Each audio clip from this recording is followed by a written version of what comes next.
Hi guys, Lulu Song is here in the kitchen, and I'm doing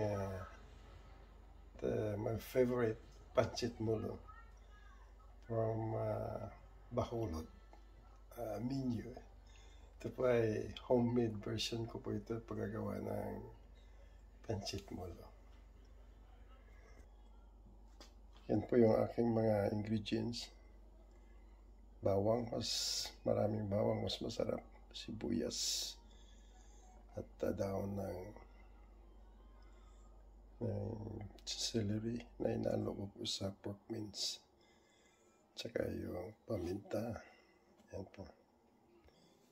Yan po yung chicken bones na nilaga ko para sa sabaw. Tsaka ito na po yung sabaw niya. So, gagawin ko muna yung wrapper sa pork mince. Babalutin ko muna bago ko i-continue po ang pagluluto. Sarap po yung pancit mulo pag may mga chicken bones na ilalagay sa sabaw. Yan po. Yan po yung kanyang pancit mulo. Similar po sa siumay. Tsaka yung pork mince na tinimpla ko po. Yan. Ito po yung kanyang wrapper na nabibili namin sa Asian store. Yan po. Yan. Yan po yan. Ito ay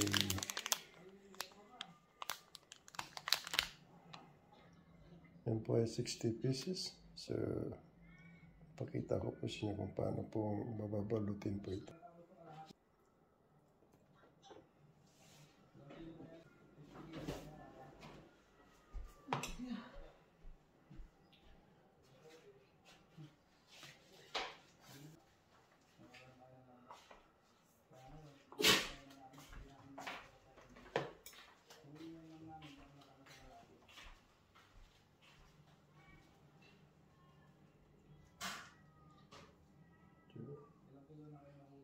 Yan po. Pagbabalot po namin yan. Yan po. So, it's very simple lang po para hindi siumay. Similar to siumay. Or spring roll. Yan. Yan. Hindi po katulad sa atin na yung wrapper po natin ay nabibili po sa palengke. Ito po dito ay ganito po siya. Yan na po yung akin nabalot. Kaya 70, yan po yung nabalot ko. Tsaka igisa ko muna ito. Ito po yung bones na kinuha ko yung meat, tsaka yung konting pork mince. Yan, igisa ko muna yun. Para po dire-diretso. Dito ko po sa ilagay para dire-diretso na po yung pagkulo ng sabaw. Ito. Igisa mo na ako yung bawang, saka sibuyas.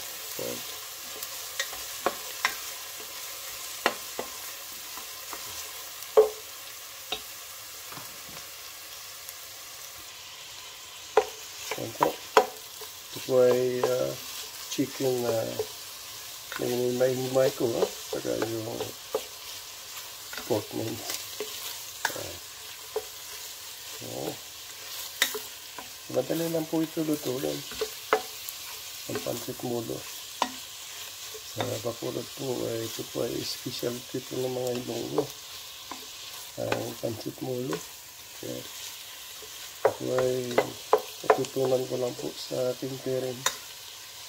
Pagluluto ko ng pancit mulo.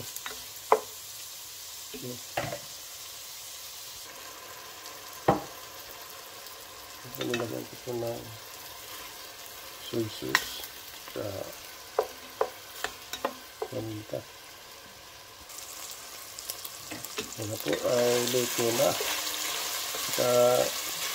Akin po ito i-hatiin. Dahil po ay darating din po yung mga apo ko bukas. So, maglalagyan ko po ng sabaw. Yan na po. At hinati ko po yung sabaw. Yan. Tsaka meron pa rin po doon sa kabila. Yan. Yan. Meron po kami kasing Bible study. So, tsaka medyo malamig. So, kailangan nila ng pancit molo. Kuluan ko muna. Natakpan ko muna to. Yan po. Yan po yung cordon bleu. Yan na po yung aking, hindi ko na pinakita po sa inyo kung paano ko po ay nilagay. So, yun na lang po, diniritsa ko na. So, ito na po ay umalsa na po yung yung aking nirapper na pancit molo. Yan. Yan po. Tsaka, timplado na po. Nandyan na po lahat yung So, yan. Yun po yung delicacy ng mga Bisaya, mga Ilonggo. Ito po yung pancit molo. Homemade pancit molo ng taga Bacolod. Yan. Yan po. Minsan-minsan lang po ako nagluluto nito kasi ay wala naman po ay kumakain. Dalawa lang po naman kami na misis kong kumakain. So, kaya ako nagluto dahil po ay meron po kaming Bible study ngayon. So, thank you po for watching. Bye. Salamat po sa patuloy nyo na subaybay ng aking mga vlog na maiiksi. Na maski po ay hindi po ay ayun dun sa aking mga ginagawa na pagbablog. Pero salamat po sa patuloy po ninyo na pag-watch. Thank you po. Bye.